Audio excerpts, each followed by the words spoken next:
ओम शांति। आज हम 19 जून की मुरली के मुख्य बिंदुओं को महसूस करने का अभ्यास करेंगे। सभी महान भाग्यशाली आत्माएं अपने स्वमान में स्थित हो जाएं। मैं पद्मा पदम भाग्यशाली आत्मा हूँ कि स्वयं भगवान मुझे पढ़ाई पढ़ाने परम धाम से अवतरित हो रहे हैं। अब तक किसी ऋषि मुनि ने भी ऐसी पढ़ाई नहीं पढ़ी। ऐसी पढ़ाई पढ़ाने के लिए स्वयं भगवान नीचे उतर कर आ रहे हैं। मैं बाबा को मेरे समक्ष देख रही हूँ। बाबा मुझ आत्मा को निहार रहे हैं, शक्ति दे रहे हैं और मैं महान आत्मा इन कानों से बाबा के महावाक्य सुन रही हूँ। बाबा कह रहे हैं, मीठे बच्चे, ड्रामा की कौन सी भावी तुम बच्चे जानते हो? तो बाबा ने कहा है, बच्चे, इस रुद्र ज्ञान यज्ञ से विनाश ज्वाला प्रज्वलित हुई है। अब सारी दुनिया इसमें स्वाहा हो जाएगी। ये भावी तो टाल नहीं सकते। ऐसा अश्वमेध रुद्र गीता ज्ञान यज्ञ भगवान रचने आया है, तो इस भावी को कोई नहीं टाल सकता। तो महसूस करें, जो किसी को पता नहीं है वो हमें पता है। अपने भाग्य को देखें। भगवान ने हमें फ्यूचर के बारे में बताया कि कैसे फ्यूचर होने वाला है और हम सभी त्रिकालदर्शी त्रिनेत्री बनकर हम अपने कर्म को श्रेष्ठ बनाएं। बाबा कहते हैं, बच्चे, ये मनुष्य सृष्टि है। इस समय तुम ब्राह्मण धर्म के मनुष्य हो। बाप शिक्षा देते हैं आत्माओं को, इसलिए हमें भी आत्मिक स्थिति में रहना है। अपने स्वधर्म में स्थित हो जाएं। बाबा कहते, बच्चे, अपने स्वधर्म का पता है ना? हम आत्मा इस शरीर को चलाने वाली हैं। आत्मा का ये रथ है। तो जैसे बाप इस रथ पर सवार हैं, ऐसे तुम आत्मा भी सवार हो। तो फील करें, इस शरीर रूपी रथ में मैं आत्मा भ्रुकुटी के मध्य निवास कर रही हूँ। ये शरीर मेरा रथ है। जैसे बाप ब्रह्मा के रथ में बैठे हैं, ऐसे मैं भी इस रथ में बैठी हूँ। शरीर से मैं अलग हूँ, शांत स्वरूप आत्मा हूँ और मुझे शांति धाम में जाना है। यहाँ बैठे बैठे हम बार बार शांति धाम में जाने का अभ्यास करें। बाबा कहते हैं, बच्चे, यहाँ आए हो ना पार्ट बजाने। वैसे तो आत्माएं शांत स्वरूप है। स्वधर्म ही शांति है।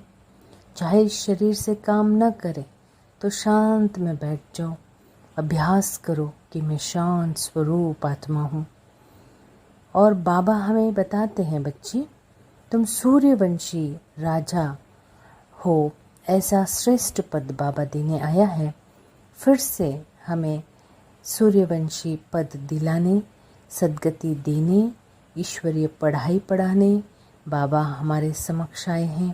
बाबा ने आज की मुरली में कई सारे ज्ञान के मुख्य पॉइंट समझाए हैं। जैसे हम सभी सूर्यवंशी थे, फिर चंद्रवंशी बने, फिर वैश्यवंशी बने, फिर शूद्रवंशी बने। फिर से बाबा हमें सूर्यवंशी बनाने आए हैं। यह है हमारा भाग्य कि भगवान मुझे सूर्यवंशी बनाने आया, क्योंकि यह है ही सद्गति मार्ग, जिसमें बाबा हमें ईश्वरीय पढ़ाई पढ़ाकर हमारी बुद्धि में ऐसा ज्ञान भर देते हैं जो सारे कल्प में हमारे काम आते हैं। तो बाबा कहते हैं, बच्चे, ये रुद्र ज्ञान यज्ञ है। इसमें सारी पुरानी दुनिया स्वाहा हो जाएगी। तो शिव बाबा कहते हैं, मैं तुमको राजयोग सिखाता हूँ। तो बाबा डायरेक्ट वर्जन आज के मुरली में बाबा ने बताया कि मेरी बुद्धि में ही सारा ज्ञान है। बाप ने बताया कि बाप सत्य है, चैतन्य है और ज्ञान का सागर है। तो खुद स्वयं भगवान अपना इंट्रोडक्शन दे रहे हैं। कितना हमारा भाग्य है कि परमात्मा स्वयं अपना परिचय दे रहे हैं। तो भारत कितना पवित्र था, सर्वगुण संपन्न था, और ऐसे भारत में बाबा मुझे ले जा रहा है जहाँ सूर्यवंशियों का राज्य था। जो सीन बच्चों ने साक्षात्कार में देखा है वो फिर से होना ही है। तो बाबा कहते हैं सन्यासी तो आते ही है, द्वापर में है। स्वर्ग में हम देवताएं रहते हैं, वहाँ भी सेक्शन अलग अलग है।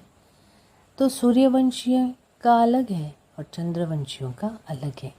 जैसे इस्लामी बौद्धी सन्यासियों का सेक्शंस अलग होते हैं ना, ऐसे हमारे भी सेक्शंस अलग होते हैं।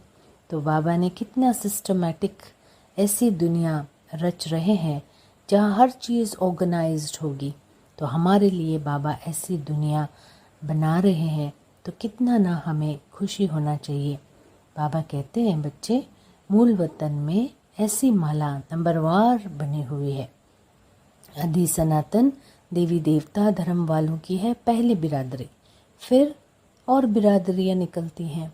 तो हम कहेंगे पहले तो इस्लामी आते हैं, फिर बौद्धी आते हैं, फिर क्रिश्चियन आते हैं। यहाँ तो मुख्य है 4 बिरादरियाँ।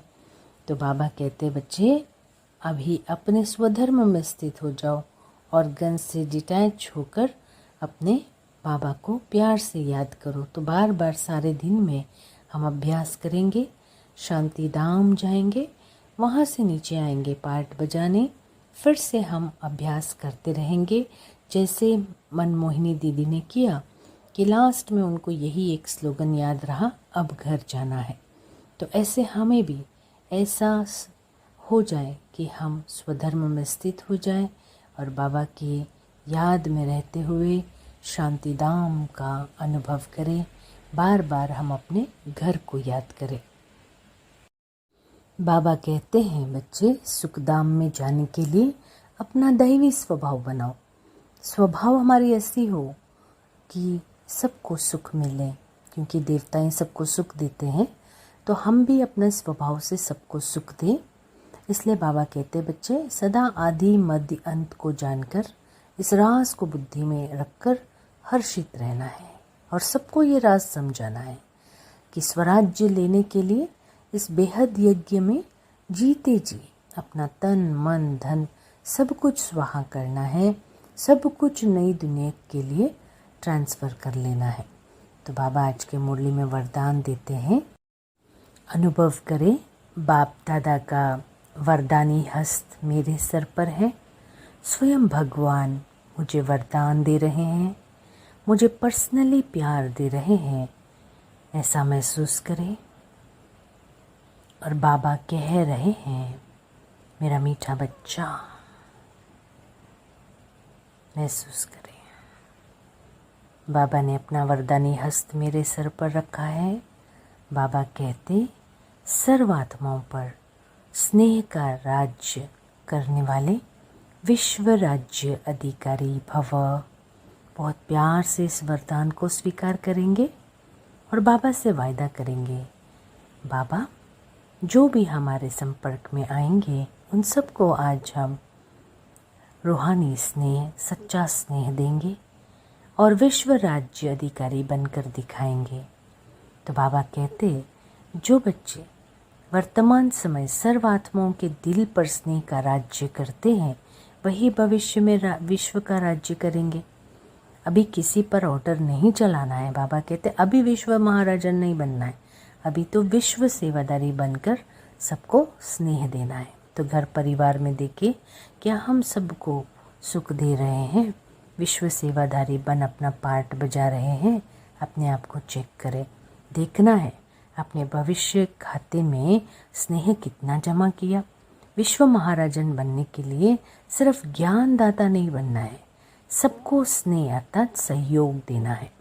तो बाबा कहते हैं स्लोगन में, जब थकावट फील हो तो खुशी में डांस करो, इससे मूड चेंज हो जाएगी। तो देखिए, बाबा भी जानते हैं कि मन हमें चलाता है, हम मन के गुलाम बन चुके हैं। तो बाबा कहते हैं, जब भी थकावट फील हो तो खुशी से डांस करो।